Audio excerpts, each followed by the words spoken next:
Una exposición de las 7 edades de la Iglesia por el hermano William Marion Branham. Capítulo 2. La visión de Patmos. Juan en Patmos. Yo, Juan, vuestro hermano y copartícipe vuestro en la tribulación, en el reino y en la paciencia de Jesucristo, estaba en la isla llamada Patmos por causa de la palabra de Dios y el testimonio de Jesucristo. Apocalipsis capítulo 1, versículo 9. Esta serie de visiones de la revelación de la persona de Jesucristo le fue dada a Juan mientras él se encontraba desterrado en la isla de Patmos. Esta pequeña isla está a 30 millas de la costa de Asia Menor en el mar Egeo.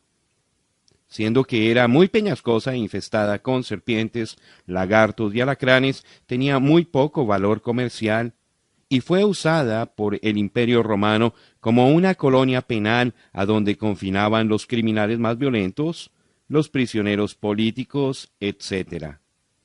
Usted notará que Juan se identificó entre los cristianos como un hermano en tribulación. Fue en este tiempo cuando la iglesia primitiva estaba pasando por una persecución tremenda. No era solamente que en todas partes se hablaba en contra de su religión, sino que la gente misma era encarcelada y asesinada.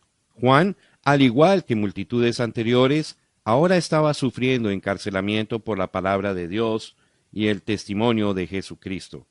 Cuando lo tomaron preso, procuraron en vano matarlo, hirviéndolo en aceite por 24 horas. Entonces los oficiales, enfurecidos y sin poder, lo confinaron a Patmos, sentenciándolo como un brujo. Pero Dios estaba con él, y le fue permitido dejar la isla y volver a Éfeso, donde de nuevo continuó como pastor hasta el tiempo de su muerte. Las visiones que Juan recibió abarcaron un periodo de 2 años, de 95 a 96 después de Cristo. Son las visiones más sobresalientes en toda la palabra. El libro entero es dado en símbolos, y por lo tanto es el centro de mucha crítica y controversia. Sin embargo, tiene sobre sí el sello de Dios. Eso indica que es auténtico y de tremendo valor para todo aquel que lee y escucha la palabra de sus páginas sagradas.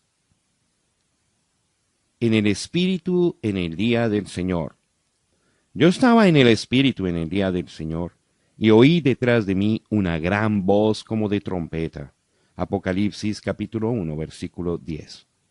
Yo estaba en el Espíritu. ¿No es en verdad hermoso? ¿Cómo amo eso? Se podría decir de esas palabras el todo de la vida cristiana. Si vamos a vivir como cristianos, tenemos que estar en su Espíritu. Juan no estaba diciendo que estaba en su propio espíritu. Eso no hubiera producido estas visiones. Tenía que ser el Espíritu de Dios. Tiene que ser el Espíritu de Dios en nosotros también. De otra manera, todos nuestros esfuerzos son en vano. Pablo dijo, yo oraré en el Espíritu, cantaré en el Espíritu y viviré en el Espíritu. Si algo bueno ha de venir a mí, tiene que ser revelado por el Espíritu, confirmado por la palabra y hecho manifiesto por medio de los resultados que produce. Tan seguro como Juan tuvo que estar en el Espíritu para recibir directamente de Jesús estas revelaciones tan tremendas, así también nosotros necesitamos estar en el Espíritu para entender las revelaciones que Dios nos ha dado en su palabra, las cuales nos muestran cómo vivir porque es el mismo Espíritu. Véalo de esta manera. Muchísimas personas leen la Biblia en Hechos 2:38. Arrepentíos y bautícese cada uno de vosotros en el nombre de Jesucristo para perdón de los pecados y recibiréis el don del Espíritu Santo. Y siguen adelante, no lo ven. Si lo vieran, por medio de haber entrado en el Espíritu, sabrían que sí desean recibir el Espíritu Santo. Necesitan arrepentirse y ser bautizados en el nombre del Señor Jesús, y entonces Dios estaría obligado a cumplir su palabra, llenándolos con el Espíritu Santo. Nunca entran en su espíritu. De otra manera sucedería con ellos exactamente como dice la palabra. Ore usted a Dios para que le dé revelación por su espíritu. Ese es el primer paso. Entre en el Espíritu. Permítame usar otra ilustración. Supongamos que usted necesita sanidad. ¿Qué dice la palabra? Pues todos lo hemos leído innumerables veces, pero no entramos en el Espíritu cuando lo leíamos. ¿Le pedimos a Dios que su Espíritu nos enseñara la verdad genuina del asunto? Si lo hubiéramos hecho, llamaríamos a los ancianos, confesaríamos nuestros pecados, seríamos ungidos, orarían por nosotros y allí sería el fin del asunto. Puede ser que no venga de inmediato, pero en su espíritu ya está concluido. No hay ninguna otra corte de apelación. Dios cumplirá su palabra. Oh, necesitamos entrar en el espíritu, entonces las cosas se lograrán. No vaya a dar primero los pasos. Primero entre en el Espíritu y luego dé los pasos y observe lo que Dios hará. ¿Ha notado usted cómo es que el mundo entra en el espíritu de las cosas que son del mundo? Asisten a sus juegos de pelota, a sus eventos deportivos y sus bailes. Ellos entran en el espíritu del asunto. No están sentados allí como flores pintadas en papel de tapiz, como algún palo seco y muerto.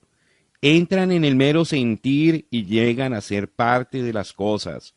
Pero ¿cómo odian al cristiano cuando entra en el espíritu de la palabra de Dios? Nos llaman de fanáticos y aleluyas. No hay nada que no harán para demostrar su odio y desaprobación.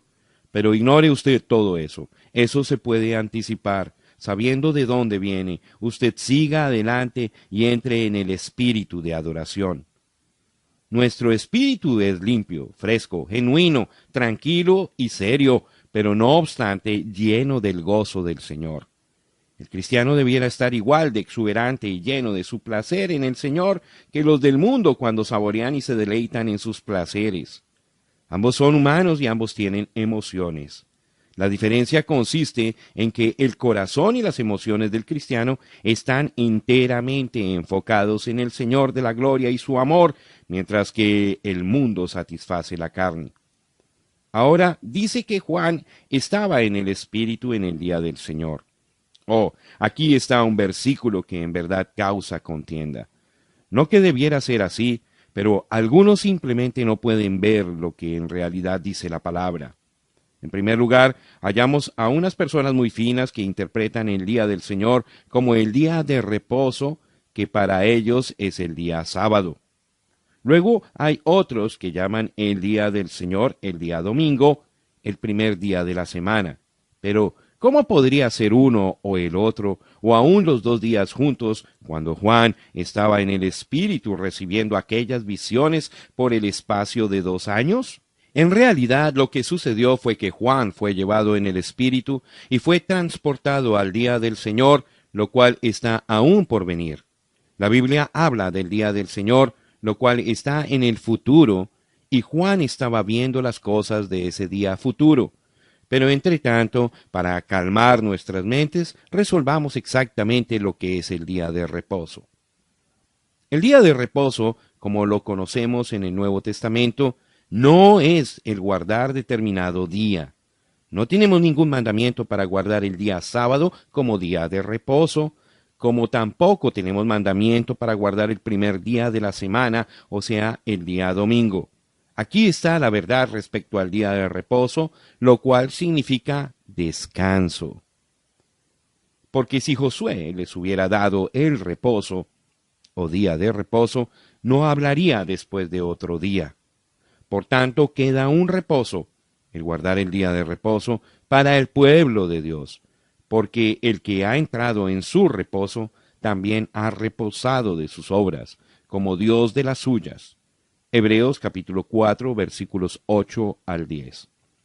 ¿Captó usted la frase clave en la última parte del versículo 10? Dios reposó de sus obras. Dios dio al pueblo de Israel el 7º día para su día de reposo, en conmemoración de su propia obra cuando Él creó el mundo y todo lo que contiene, y entonces cesó de crear. Él cesó de sus labores. Él reposó. Estaba muy en orden dar un día de reposo a una gente que estaba toda en un lugar a un mismo tiempo para que pudieran todos guardar un determinado día. Hoy día la mitad del mundo tiene luz, mientras que la otra mitad está en tinieblas, así que eso no funcionaría. Pero eso solamente es un argumento desde el punto de vista natural. Veamos lo que la Biblia nos enseña respecto a este día de reposo. Porque el que ha entrado en su reposo, esto no es solamente entrar, sino permanecer en el reposo. Es un reposo eterno, del cual el séptimo día solo es un tipo. 7 es consumación. 8 es nuevamente el primer día. La resurrección de Jesús ocurrió en el primer día de la semana, concediéndoles la vida eterna y un eterno día de reposo. Entonces podemos ver por qué Dios no nos pudo dar un cierto día de la semana como día de reposo. Hemos entrado y permanecemos en nuestro reposo, lo cual el pueblo de Israel no pudo hacer, teniendo solo una sombra de la verdadera sustancia que nosotros gozamos. ¿Por qué volver a una sombra cuando ahora tenemos la realidad? La manera de recibir este descanso o continuo día de reposo es por la invitación de Jesús. Él dijo, venid a mí todos los que estáis trabajados y cargados, y yo os haré descansar. Llevad mi yugo sobre vosotros y aprended de mí, y hallaréis descanso, o el guardar el día de reposo, no un cierto día, sino vida eterna, reposo para vuestras almas. Mateo capítulo 11, versículos 28 y 29. No importa cuánto tiempo usted tiene caminando bajo la carga de su pecado, ya sean 10, 30 o 50 años o aún más, venga con su vida cansada y agobiada y hallará su descanso, el verdadero reposo. Jesús le dará descanso. Ahora, ¿cuál es exactamente el descanso que Jesús le dará? Porque toda mesa está llena de vómito y suciedad hasta no haber lugar limpio. ¿A quién se enseñará ciencia o a quién se hará entender doctrina? ¿A los destetados? ¿A los arrancados de los pechos? Porque mandamiento tras mandamiento, mandato sobre mandato, renglón tras renglón, línea sobre línea, un poquito allí, otro poquito allá, porque en lengua de tartamudos y en extraña lengua hablará a este pueblo, a los cuales él dijo, este es el reposo, día de reposo, dad reposo al cansado, o bien el guardar su día de reposo, y este es el refrigerio, mas no quisieron oír. Isaías capítulo 28, versículos 8 al 12. Aquí en Isaías está profetizado, y tuvo su cumplimiento como 700 años más tarde, en el día de Pentecostés, cuando fueron todos llenos del Espíritu Santo, exactamente como fue predicho que sucedería. Este es el verdadero día de reposo que fue prometido. Por lo tanto, cuando fueron llenos del Espíritu Santo, cesaron de sus obras mundanas, sus costumbres mundanas y sus caminos errados. El Espíritu Santo tomó cargo de sus vidas. Ellos entraron en un reposo. Allí está el descanso.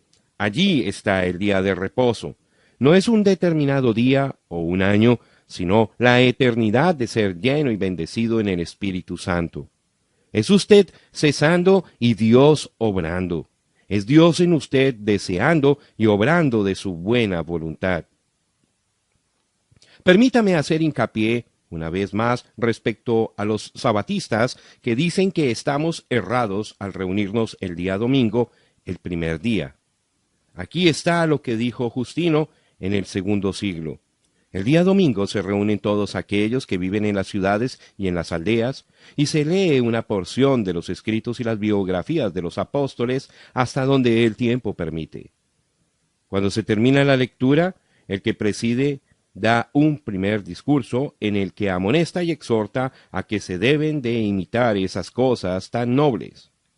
Después nos ponemos todos de pie para orar unánimes.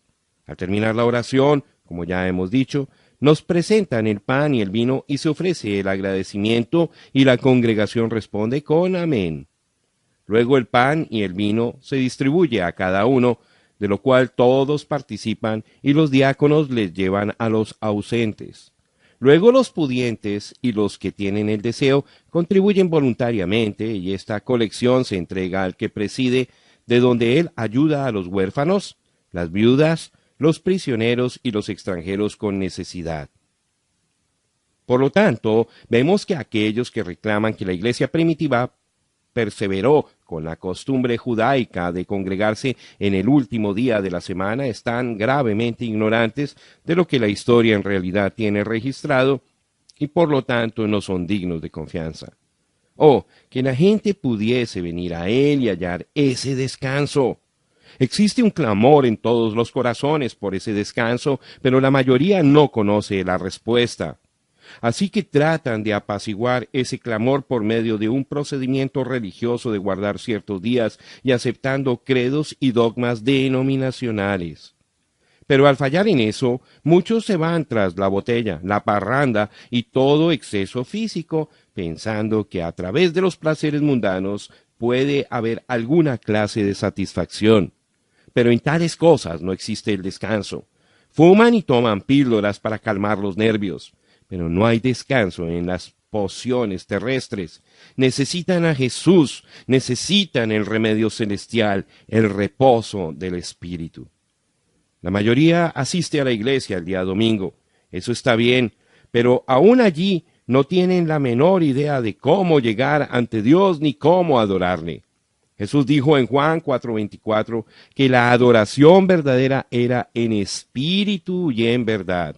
Pero, ¿qué clase de adoración se espera hallar en una iglesia que conoce tan poquito de Dios que ponen a Santa Claus en tiempo de Navidad y conejitos en tiempo de Pascua? ¿De dónde obtuvieron tales cosas? Lo obtuvieron con los paganos y lo fijaron como parte de la doctrina de la iglesia. Pero cuando uno se entrega al Señor y es lleno del Espíritu Santo, entonces deja todo aquello. Él tiene un reposo en su alma. En realidad comienza a vivir y a amar a Dios y a adorarle. Ahora volvamos a nuestra escritura. Sabemos lo que no es el día del Señor. Si no es el sábado ni el domingo, entonces, ¿qué es? Pues podemos decir esto con certeza. Hoy ciertamente no es el día del Señor. Este es el día del hombre. Es la hechura del hombre, el trabajo del hombre, la iglesia del hombre, la idea del hombre respecto a la adoración, todo del hombre por cuanto es el mundo del hombre, cosmos. Pero el día del Señor está por venir. Así es. El caso es que en este tiempo de la revelación de Jesucristo, Juan fue llevado por el Espíritu y transportado por el Espíritu a aquel gran día que está por venir. El día del Señor es cuando los días del hombre han terminado. Los reinos de esta tierra entonces serán los reinos de nuestro Dios. El día del Señor será cuando caigan los juicios y después viene el milenio. Hoy día el mundo hace lo que desea con el cristiano. Le llaman de toda clase de nombres inmundos, burlándose de él. Pero viene aquel día grande y notable cuando lamentarán y sollozarán, porque el Cordero viene en ira para juzgar al mundo. Entonces es cuando los justos tendrán su día con el Señor, porque los malvados quemarán y los justos entrarán al milenio caminando sobre sus cenizas. Hollaréis a los malos, los cuales serán ceniza bajo las plantas de vuestros pies, en el día en que yo actúe, ha dicho Jehová de los ejércitos. Malaquías, capítulo 4, versículo 3. La voz como de trompeta.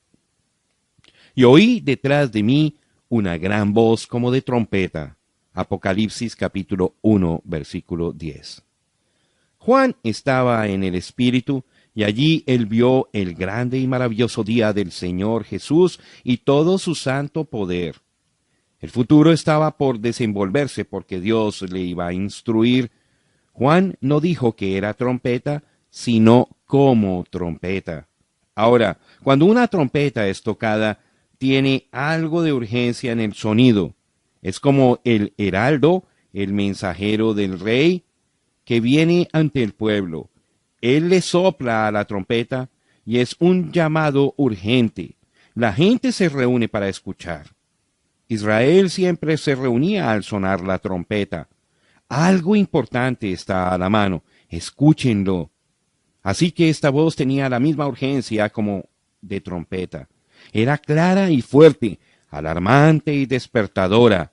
Oh, que nosotros pudiésemos oír la voz de Dios en este día como una trompeta, por cuanto es la trompeta del Evangelio resonando la palabra de profecía para alertarnos y prepararnos para lo que está por venir sobre la tierra.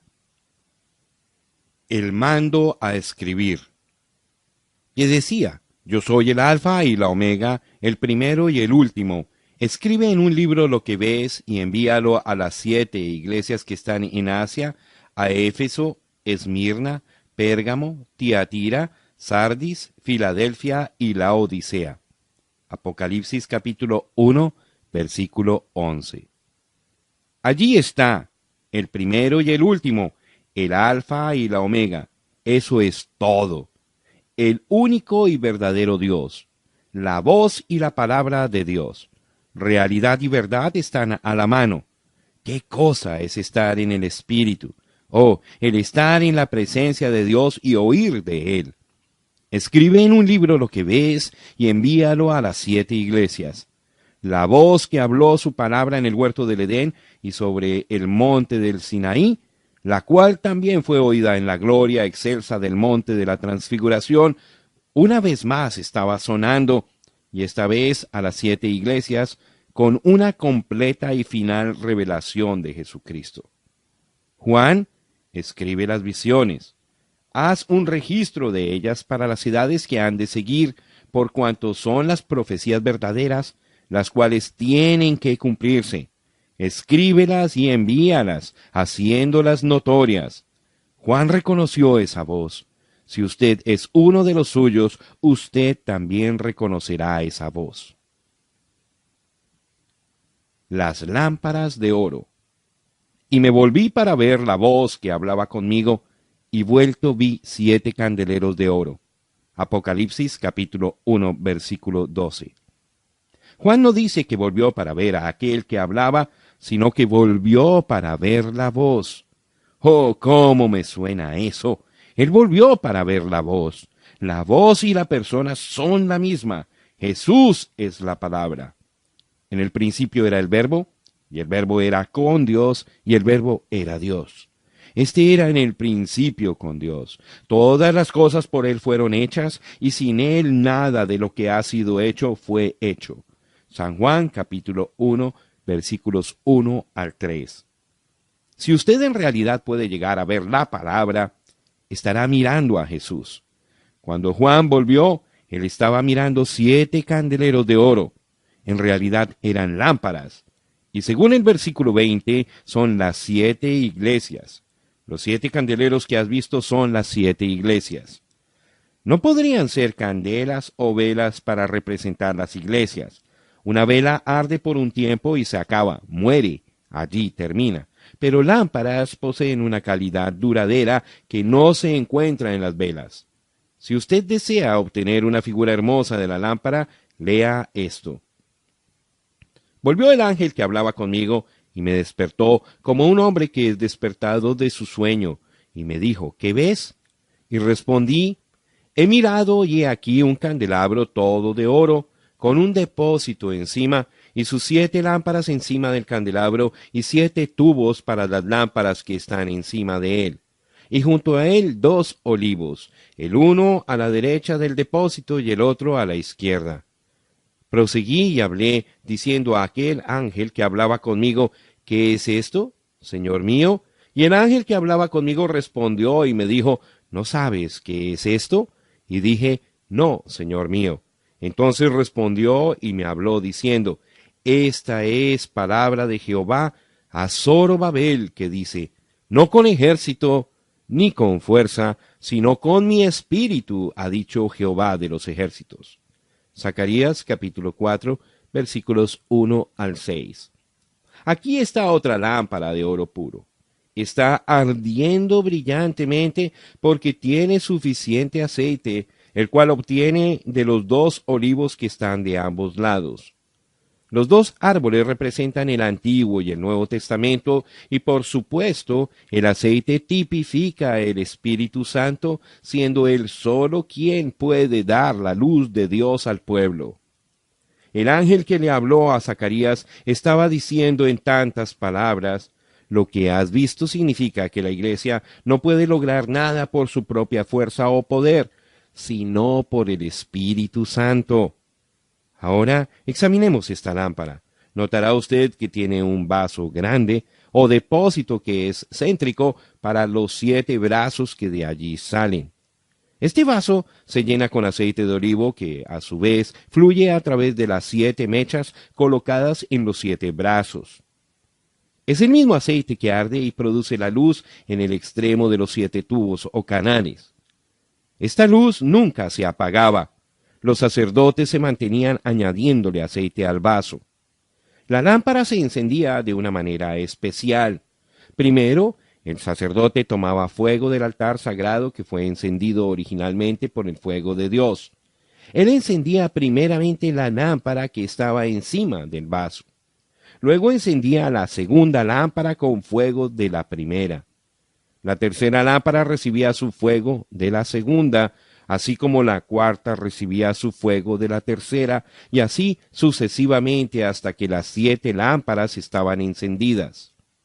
Este fuego santo del altar, que pasó de lámpara a lámpara, es un maravilloso tipo del Espíritu Santo en las 7 edades de la Iglesia. El derramamiento original en el día de Pentecostés, que procedió directamente de Jesús sobre el propiciatorio, está dotando a su iglesia a través de las 7 edades y mostrando perfectamente que Jesucristo es el mismo ayer y hoy y por todos los siglos, el Dios que no cambia ni en su esencia ni en sus modos. En San Juan 15, Jesús dijo: yo soy la vid, vosotros los pámpanos. Él es la vid principal que viene desde la raíz original de la simiente original, en donde está la vida. Ahora, la vid no produce el fruto, sino las ramas. Ahora, observe esto. Se puede injertar en un árbol cítrico, como el naranjo, una rama de toronja, una de limón y otras clases de la misma variedad, y todas las ramas prosperarán. Pero esas ramas injertadas no producirán naranjas. No, señor. La rama de limón dará limones, la rama de toronja dará toronjas, etc. No obstante, esas ramas estarán viviendo de la vida de ese árbol. Pero si de ese árbol llegara a salir otra rama propia, será una rama de naranjo y producirá naranjas. ¿Por qué? Porque la vida en el tronco y la vida en la rama nueva es la misma. Sin embargo, no fue así con las ramas injertadas. Esas ramas injertadas tuvieron su principio en otra clase de vida de otros árboles, de otras raíces, de otras simientes. Seguramente producirán fruto, pero no serán naranjas. No pueden por cuanto no son los originales. Asimismo es la iglesia. La vid ha sido partida y se han injertado otras ramas. Han injertado ramas bautistas, ramas metodistas, ramas presbiterianas y ramas pentecostales. Y dichas ramas están produciendo fruto bautista, metodista, presbiteriano y pentecostal, lo cual viene de sus simientes denominacionales. Pero si la vid llegara a producir otra rama propia, será igual a la vid. Será una rama igual a la que fue producida allá en Pentecostés. Tal rama hablará en lenguas, profetizará y tendrá el poder y las señales de Jesucristo resucitado. ¿Por qué? Porque estará prosperando de los recursos naturales de la misma vid. Vea usted, no fue injertada en la vid, nació en la vid. Cuando aquellas otras ramas fueron injertadas, sólo podían producir de su propio fruto porque no habían nacido de esa vid. Ellas no saben nada de la vida original ni del fruto original. No pueden saber por cuanto no nacieron allí. Pero si de allí hubieran nacido la misma vida que estaba en el tronco original, Jesús hubiera pasado por ellas y por medio de ellas se hubiera manifestado. De cierto os digo, El que en mí cree las obras que yo hago, él las hará también, y aún mayores hará, porque yo voy al Padre. San Juan capítulo 14, versículo 12. Denominaciones que son dirigidas por el hombre no pueden haber nacido de Dios, por cuanto es el Espíritu que da la vida y no el hombre. Cuán admirable es pensar en las 7 lámparas obteniendo vida y luz de los recursos de aquel vaso principal, porque tenían sus mechas sumergidas allí. Aquí está representado cada mensajero de las edades de la Iglesia. Su vida está encendida con el fuego del Espíritu Santo. Su mecha, su vida, ha sido sumergida en Cristo. Por medio de esa mecha, Él está extrayendo la misma vida de Cristo y por medio de la misma está dando luz a la Iglesia. ¿Qué clase de luz está dando? La misma clase de luz que estaba en la primera lámpara que se encendió, y por todas las edades hasta el tiempo presente del mensajero del último día, la misma vida y la misma luz es manifestada por medio de una vida que está escondida con Cristo en Dios. No solo podemos hablar así de los mensajeros, sino que todo verdadero creyente está dramáticamente representado aquí. Todos están obteniendo del mismo recurso. Todos han sido sumergidos en el mismo vaso. Están muertos para sí mismos y sus vidas están escondidas con Cristo en Dios. Están sellados por el Espíritu Santo. Y no contristéis al Espíritu Santo de Dios, con el cual fuisteis sellados para el día de la redención. Efesios capítulo 4, versículo 30. Ningún hombre los puede arrebatar de su mano. Sus vidas no se pueden alterar. La vida visible está ardiendo y brillando, dando luz y manifestaciones del Espíritu Santo. La vida invisible, de adentro, está escondida en Dios y alimentada por la palabra del Señor. Satanás no los puede tocar, ni siquiera los puede dañar la muerte, porque la muerte ha perdido su aguijón, la tumba ha perdido su victoria. Gracias a Dios, ellos tienen esta victoria en y por los méritos de el Señor Jesucristo. Amén y amén. Ya no es el sacerdote. Y en medio de los 7 candeleros, a uno semejante al Hijo del Hombre, vestido de una ropa que llegaba hasta los pies, y ceñido por el pecho con un cinto de oro. Apocalipsis capítulo 1, versículo 13. Allí está parado uno semejante al Hijo del Hombre. Como la joya es embellecida por el engaste del anillo, así también Él es glorificado en medio de las iglesias. Es el día del Señor, porque Juan lo ve parado, no como sacerdote, pero como el juez por venir. El cinto de oro ya no está rodeando la cintura, como lo debe llevar el sacerdote mientras ministra a Dios en el lugar santísimo, pero ahora está sobre los hombros, por cuanto ya no es sacerdote, sino el juez. Para entonces se ha cumplido San Juan 5:22, donde dice, porque el Padre a nadie juzga, sino que todo el juicio dio al Hijo. Su servicio ha sido desempeñado, el sacerdocio ha cesado, los días de la profecía han terminado. Él está ceñido como el juez. La gloria séptuple de su persona. Su cabeza y sus cabellos eran blancos como blanca lana, como nieve, sus ojos como llama de fuego, y sus pies semejantes al bronce bruñido, refulgente como en un horno, y su voz como estruendo de muchas aguas. Tenía en su diestra 7 estrellas, de su boca salía una espada aguda de 2 filos, y su rostro era como el sol cuando resplandece en su fuerza. Apocalipsis capítulo 1, versículos 14 al 16. Cuán conmovedora e inspirativa fue la aparición de Jesús a Juan, el cual estaba desterrado por causa de la palabra, y aquí, de frente tenía la palabra viviente. ¡Qué visión tan iluminadora! Porque todo atributo descriptivo tiene un significado. ¡Qué revelación de su glorioso ser! 1. Su cabello blanco como la nieve. Primeramente Juan ve y hace mención de la blancura de su cabello. Era blanco y tan brillante como la nieve. Esto no era debido a su edad. No. El cabello brillantemente blanco no significaba edad, sino experiencia, madurez y sabiduría. El ser eterno no envejece. ¿Qué es el tiempo para Dios? El tiempo significa muy poco para Dios, pero sabiduría significa mucho. Es como cuando Salomón clamó a Dios por sabiduría para poder juzgar al pueblo de Israel. Ahora él viene como el juez de toda la tierra y será coronado con sabiduría. Eso significa el cabello blanco y brillante. Estuve mirando hasta que fueron puestos tronos, y se sentó un anciano de días cuyo vestido era blanco como la nieve y el pelo de su cabeza como lana limpia. Su trono llama de fuego y las ruedas del mismo fuego ardiente. Un río de fuego procedía y salía delante de él. Millares de millares le servían y millones de millones asistían delante de él. El juez se sentó y los libros fueron abiertos. Ya entonces miraba a causa del sonido de las grandes palabras que hablaba el cuerno. Miraba hasta que mataron a la bestia y su cuerpo fue destrozado y entregado para ser quemado en el fuego.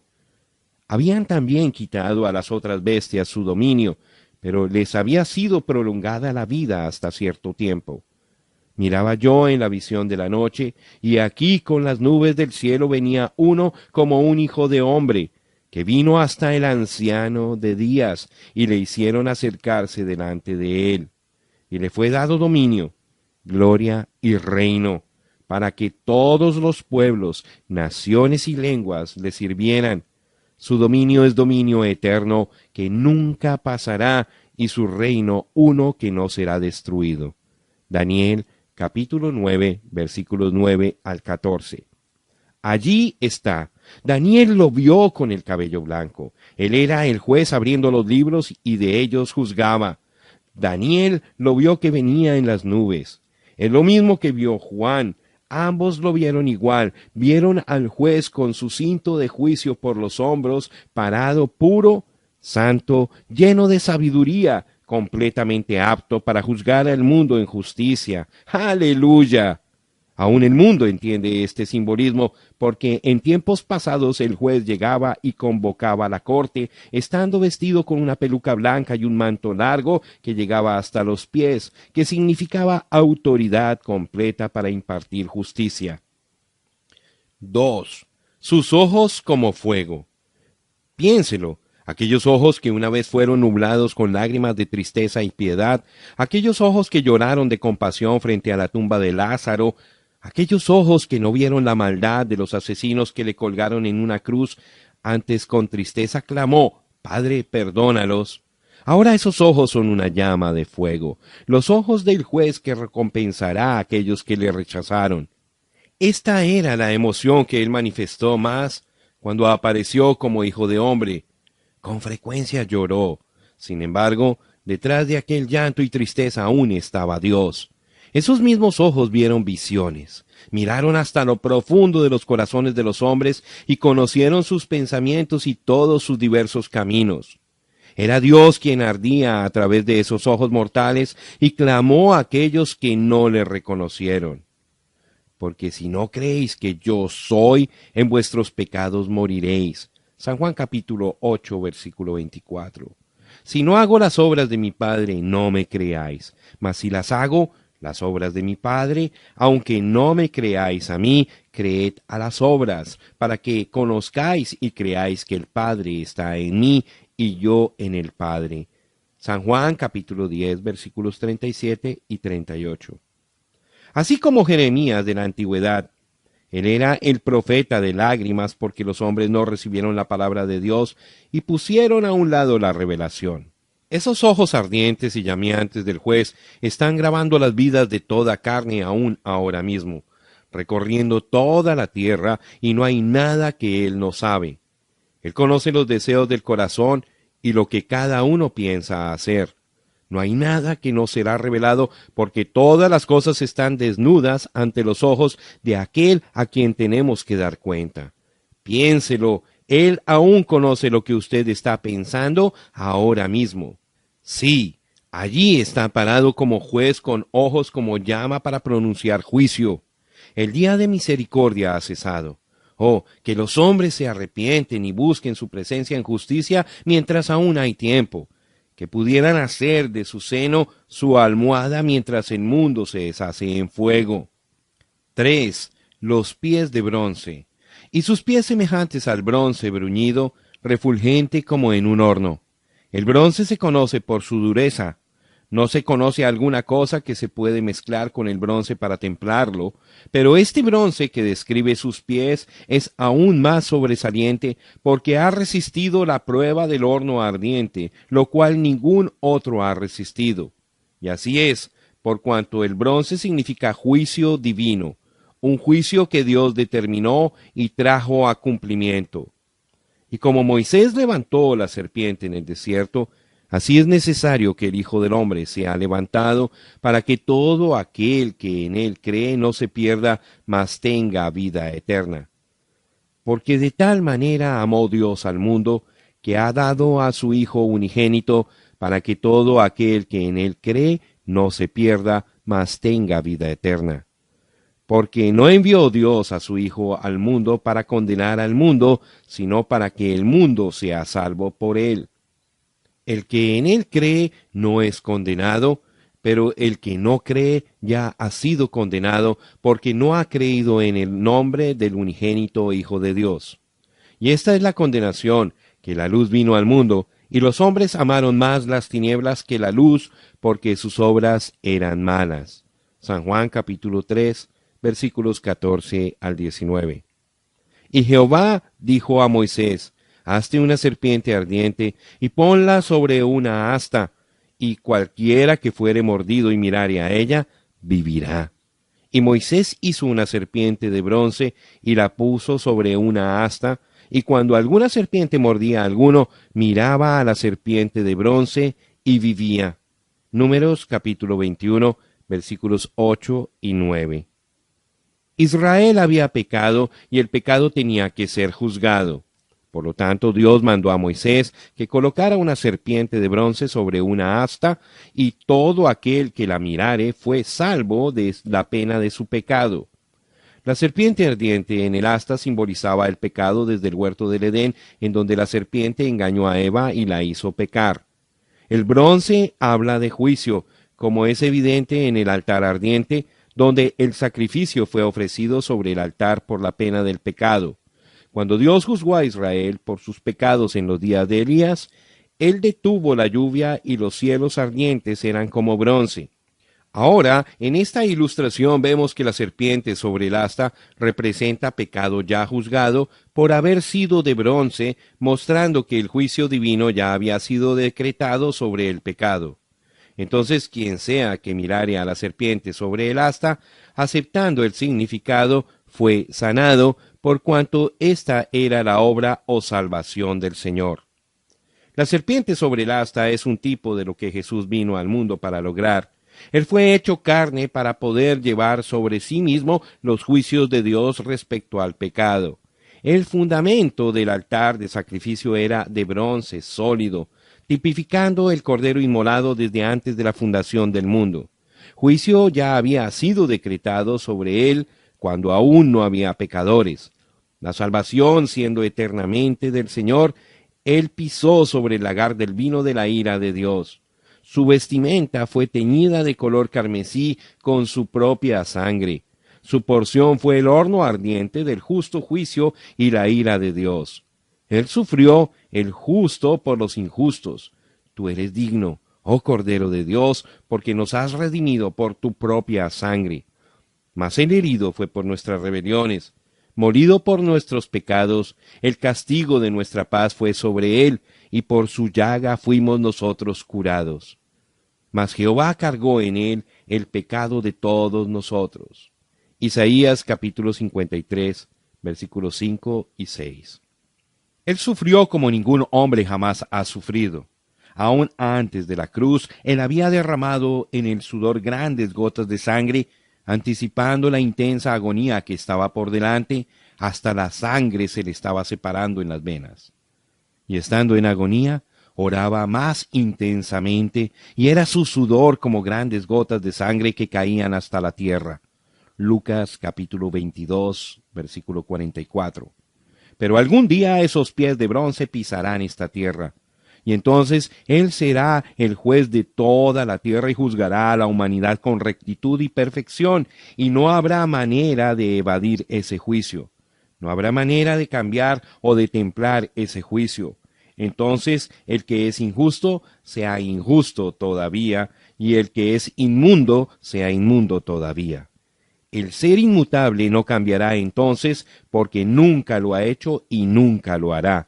Esos pies de bronce destruirán al enemigo, destruirán al anticristo, a la bestia, la imagen y todo lo que es vil ante su vista. Él destruirá los sistemas eclesiásticos que han tomado su nombre solo para corromper su brillantez y los abrumará juntamente con el anticristo. Allí estarán todos los malvados, los ateos, los agnósticos, los modernistas, los liberales, como también la muerte, el infierno y la tumba. Así será, porque cuando Él viene, entonces los libros serán abiertos. Entonces es cuando aparecerán hasta las vírgenes fatuas y la iglesia tibia.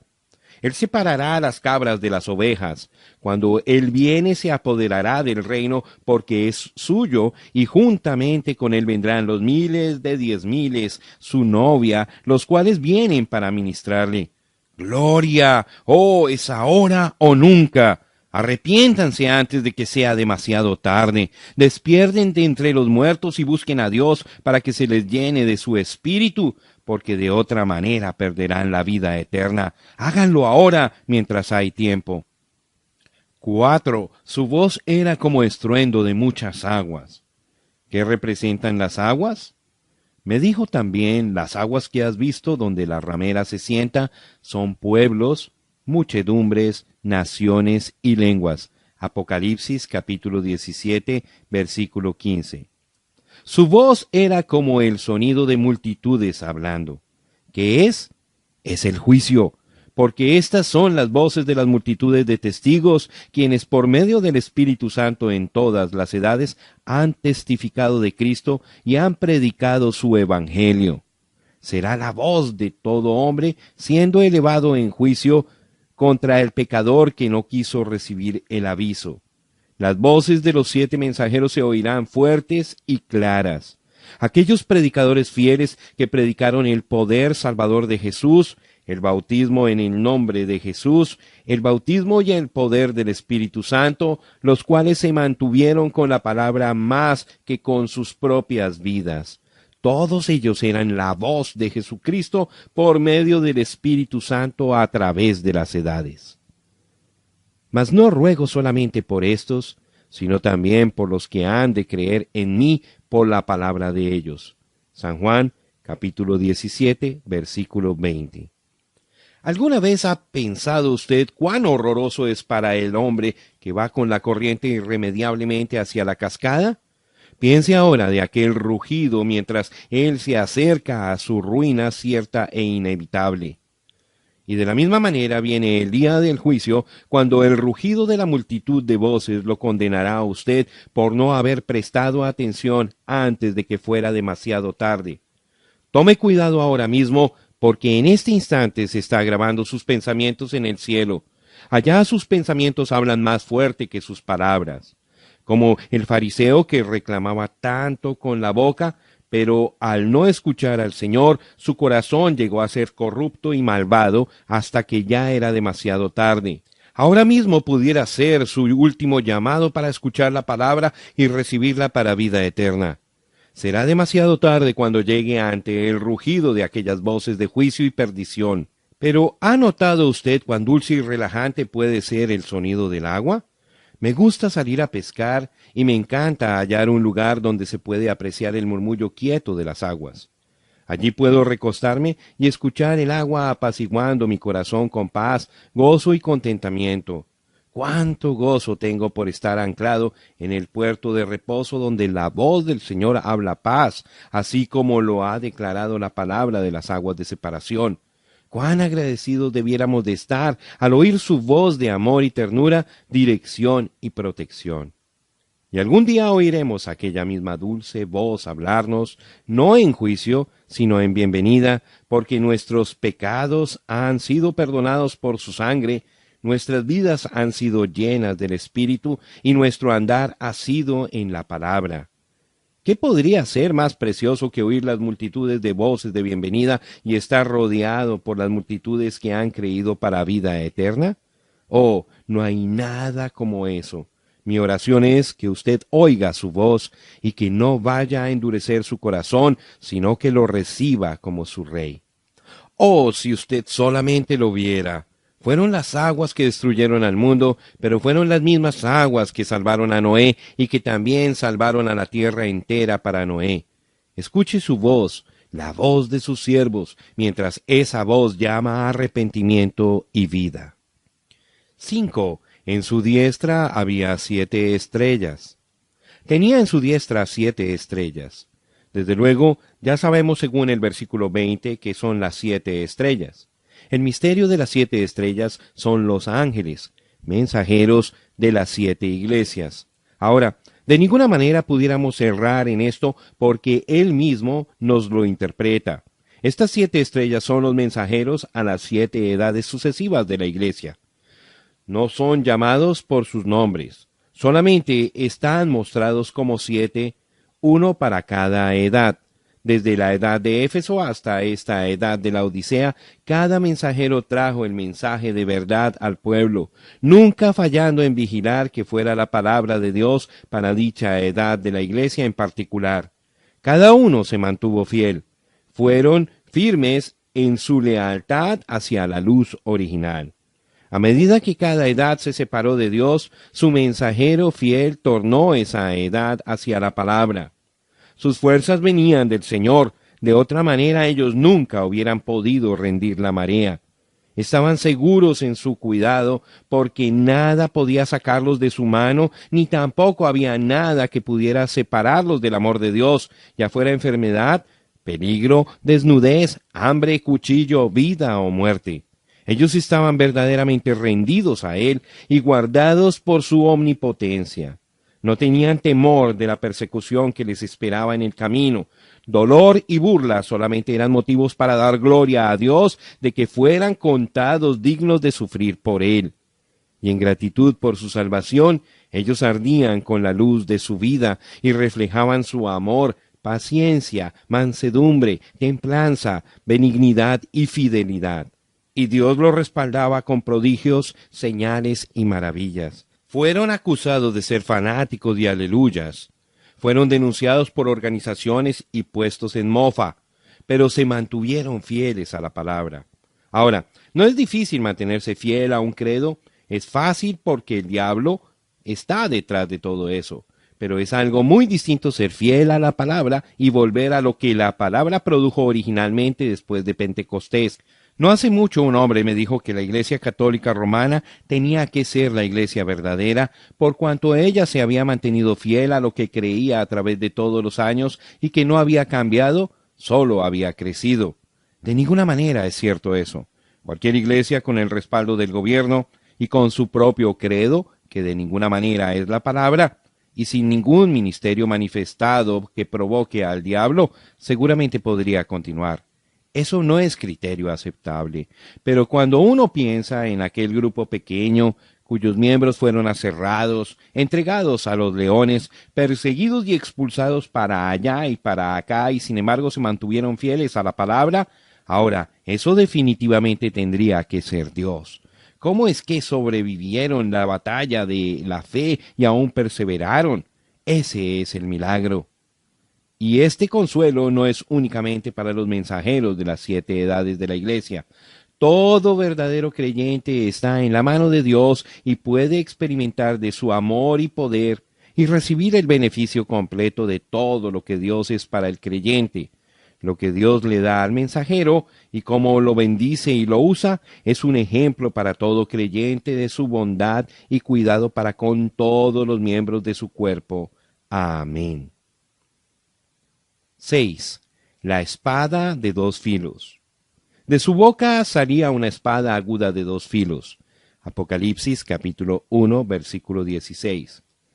Porque la palabra de Dios es viva y eficaz, y más cortante que toda espada de dos filos, y penetra hasta partir el alma y el espíritu, las coyunturas y los tuétanos, y discierne los pensamientos y las intenciones del corazón. Hebreos capítulo 4, versículo 12. De su boca salía una espada de dos filos, la cual es la palabra de Dios. Entonces vi el cielo abierto, y aquí un caballo blanco, y el que lo montaba se llamaba Fiel y Verdadero, y con justicia juzga y pelea. Sus ojos eran como llama de fuego, y había en su cabeza muchas diademas, y tenía un nombre escrito que ninguno conocía sino él mismo. Estaba vestido de una ropa teñida en sangre, y su nombre es el Verbo de Dios. Y los ejércitos celestiales, vestidos de lino finísimo, blanco y limpio, le seguían en caballos blancos. De su boca sale una espada aguda para herir con ella a las naciones, y él las regirá con vara de hierro, y él pisa el lagar del vino del furor y de la ira del Dios Todopoderoso. Y en su vestidura y en su muslo tiene escrito este nombre: Rey de Reyes y Señor de Señores. Apocalipsis capítulo 19, versículos 11 al 16. Le dijo Natanael: ¿De dónde me conoces? Respondió Jesús y le dijo: Antes que Felipe te llamara, cuando estabas debajo de la higuera, te vi. San Juan capítulo 1, versículo 48. Allí está, cuando Él venga, aquella palabra vendrá en contra de toda nación y todo hombre. Ninguno podrá pararse en contra de ella. Revelará lo que hay en cada corazón, así como hizo con Natanael. La palabra de Dios mostrará quién hizo la voluntad de Dios y quién no. Dará a conocer las obras secretas de cada hombre y por qué las hizo, separará. Y piensas esto, hombre, tú que juzgas a los que tal hacen y haces lo mismo, que tú escaparás del juicio de Dios. Romanos capítulo 2, versículo 3. Entonces sigue relatando en los versículos 5 al 7 cómo es que Dios va a juzgar a los hombres. El corazón duro e impenitente será juzgado. Las obras serán juzgadas. Los motivos serán juzgados. No habrá acepción de personas ante Dios, pero todos serán juzgados por esa palabra. Nadie se escapará. Aquellos que oyeron y no quisieron poner atención serán juzgados por lo que oyeron. Aquellos que confiaron y dijeron que la creían, pero no la vivieron, también serán juzgados. Todo secreto saldrá a la luz y será publicado desde los terrados. Oh, entonces sí entenderemos la historia. De todas las edades no quedará ni un solo misterio. Pero, ¿sabe usted que Él está revelando los secretos de los corazones de los hombres y de las mujeres en esta edad en la que estamos viviendo? ¿Quién, aparte de la palabra, podría revelar los secretos de los corazones? Porque la palabra de Dios es viva y eficaz, y más cortante que toda espada de dos filos, y penetra hasta partir el alma y el espíritu, las coyunturas y los tuétanos, y discierne los pensamientos y las intenciones del corazón. Hebreos capítulo 4, versículo 12. Es la palabra. Está obrando para lo que fue enviada, porque ella, la palabra, está llena de poder. Es el mismo espíritu que estaba en Jesús, la palabra, lo cual está de nuevo presente en la iglesia en esta última edad como una señal final, procurando desviar a la gente del camino que conduce al juicio, porque todo aquel que lo rechaza a él, la palabra, ya ha entrado en el juicio, habiéndole crucificado nuevamente. Y recayeron, sean otra vez renovados para arrepentimiento, crucificando de nuevo para sí mismo al Hijo de Dios y exponiéndole a vituperio.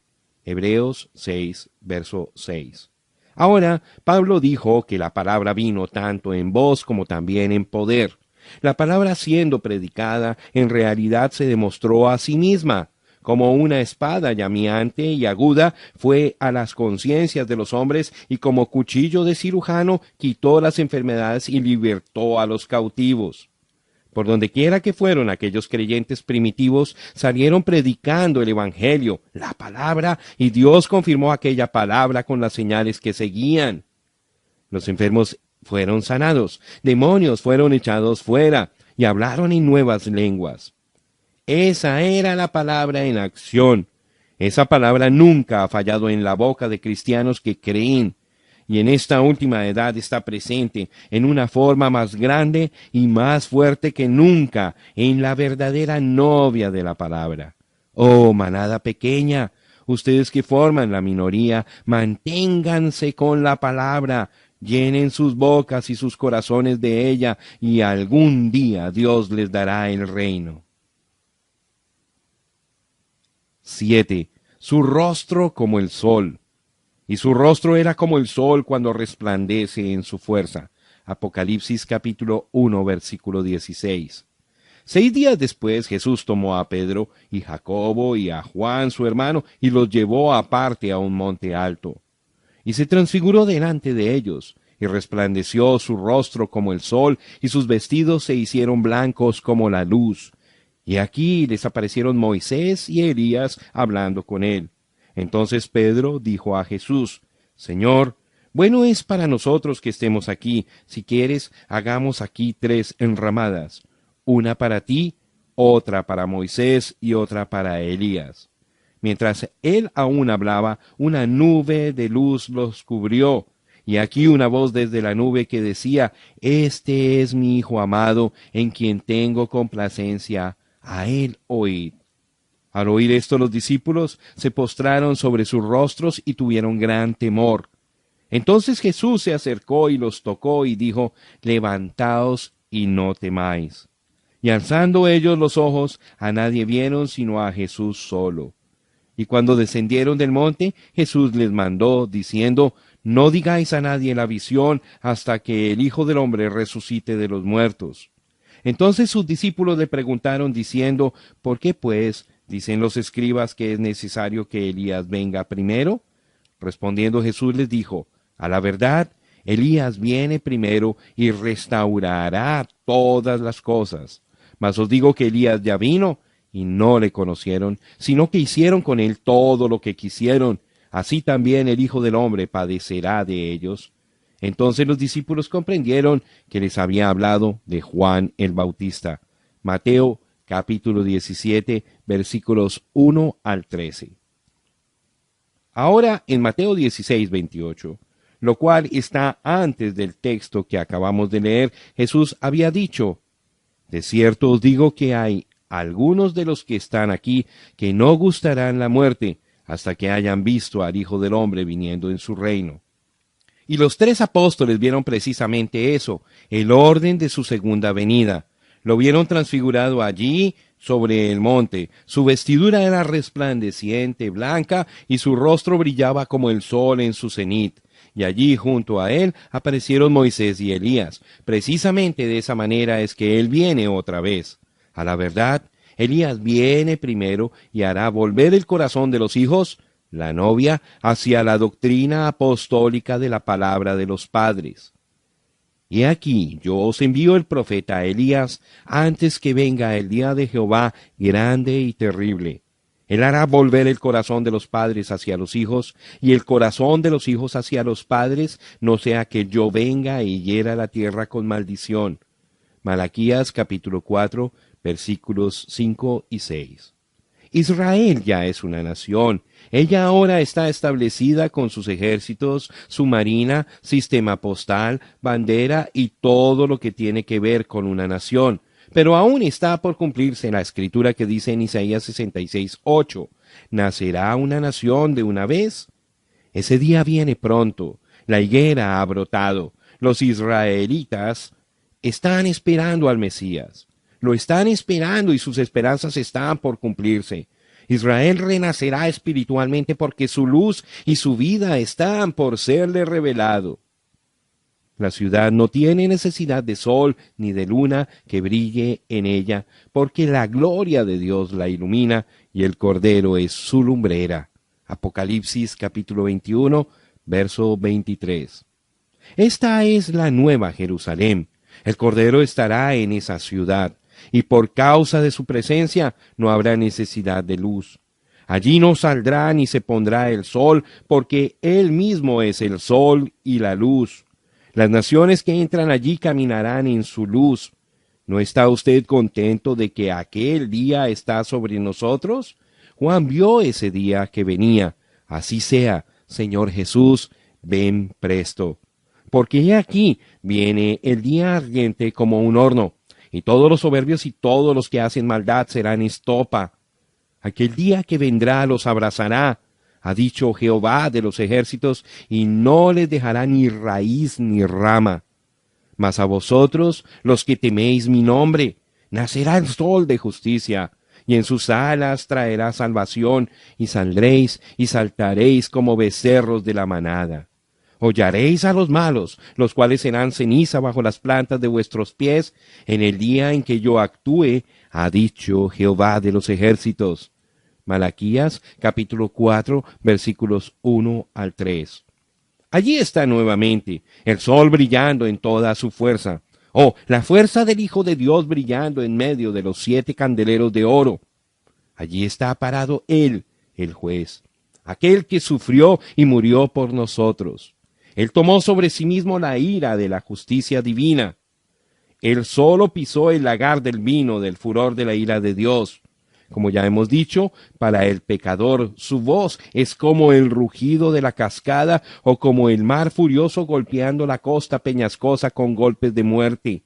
Pero para el santo su voz es como el dulce murmullo de un arroyo mientras uno reposa satisfecho con Cristo, brillando sobre nosotros con sus rayos cálidos de amor. Nos dice, no temáis, yo soy el que era, el que es y el que ha de venir. Yo soy el Todopoderoso. Aparte de mí no hay otro. Yo soy el Alfa y la Omega, el Todo. Él es el lirio de los valles, la estrella resplandeciente de la mañana. Para mi alma, Él es más hermoso entre 10,000. Sí, aquel gran día está por manifestarse, y el sol de justicia nacerá, y en sus alas traerá salvación. El Cristo victorioso.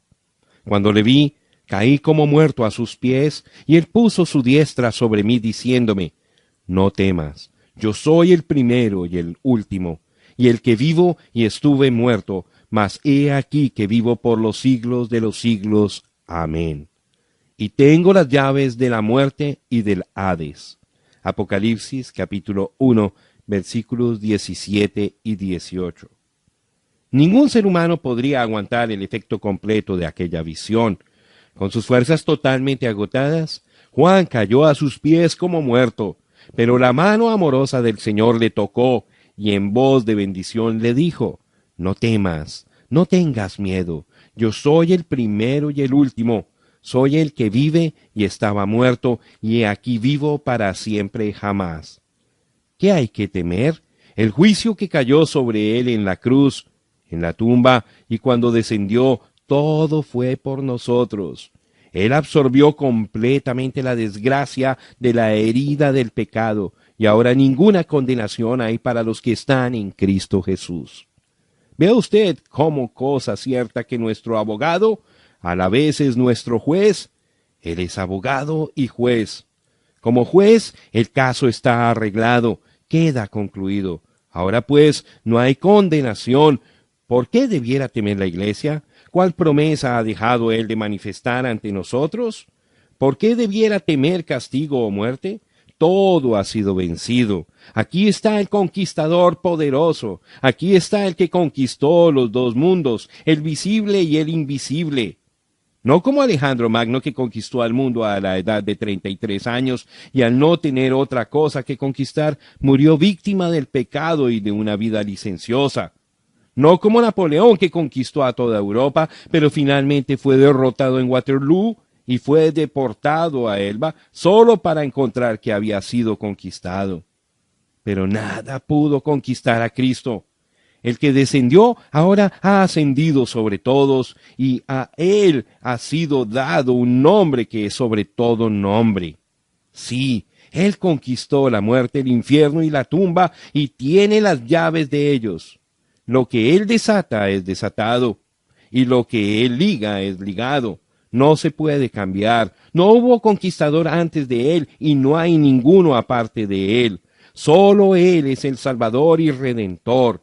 Él es el único Dios y Señor Jesucristo es su nombre. No temas, Juan. No teman ustedes, manada pequeña. Ustedes son herederos de todo lo que yo soy. Todo mi poder es para ustedes.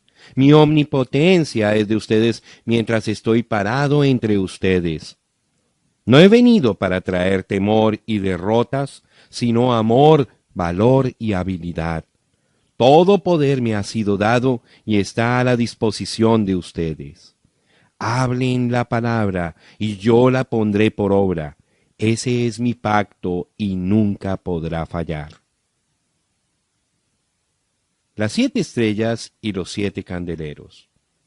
El misterio de las 7 estrellas que has visto en mi diestra y de los 7 candeleros de oro. Las 7 estrellas son los ángeles, mensajeros de las 7 iglesias, y los 7 candeleros que has visto son las 7 iglesias. Apocalipsis, capítulo 1, verso 20. Ya hemos descubierto la verdad de estos dos misterios. Es cierto que no hemos revelado quiénes son estos 7 mensajeros, pero con la ayuda de Dios lo haremos y ese misterio quedará resuelto. Conocemos las 7 edades, están registradas en la palabra, y trataremos con cada una hasta llegar a esta última edad en que vivimos. Pero dando una mirada final a este capítulo, veámoslo a él allí en medio de los candeleros de oro con las 7 estrellas en su diestra. Oh, casi lo deja a uno sin aliento al verlo allí en su deidad suprema. Él es el juez, el sacerdote, el rey, el águila, el cordero, el león, el alfa, la omega, el principio y el fin, el Padre, Hijo y Espíritu Santo, el que era, que es, que ha de venir, el Todopoderoso, el todo en todo. Allí está el autor y el consumador. Digno es aquel Cordero. Él probó su mérito cuando él solo compró nuestra salvación. Ahora se encuentra en todo su poder y en toda su gloria, con todas las cosas entregadas a él como juez. Sí, allí está parado entre los candeleros, con las estrellas en su diestra. Es de noche porque entonces es cuando usamos lámparas para alumbrar. Y entonces es cuando se ven las estrellas brillando y reflejando la luz del sol. Y está oscuro. La iglesia camina por fe en la oscuridad. Su Señor partió de este mundo, pero el Espíritu Santo aún brilla a través de la iglesia, dando luz a este mundo corrupto por el pecado. Y aquellas estrellas también reflejan su luz. La única luz que tienen es su luz. ¡Cuán oscuro está! ¡Cuánto frío hace espiritualmente! Sin embargo, cuando Él llega a la escena, entonces hay luz y calor, y la iglesia recibe poder, y por medio de Él, ella hace las obras que Él hizo. Oh, que pudiéramos verlo como lo vio Juan. ¿Qué tipo de gente debiéramos ser parados ante Él en aquel día? Si usted aún no le ha entregado su vida, ojalá que lo haga en este momento, y arrodíllese allí donde está, y pida su perdón por sus pecados y rinda su vida a Él.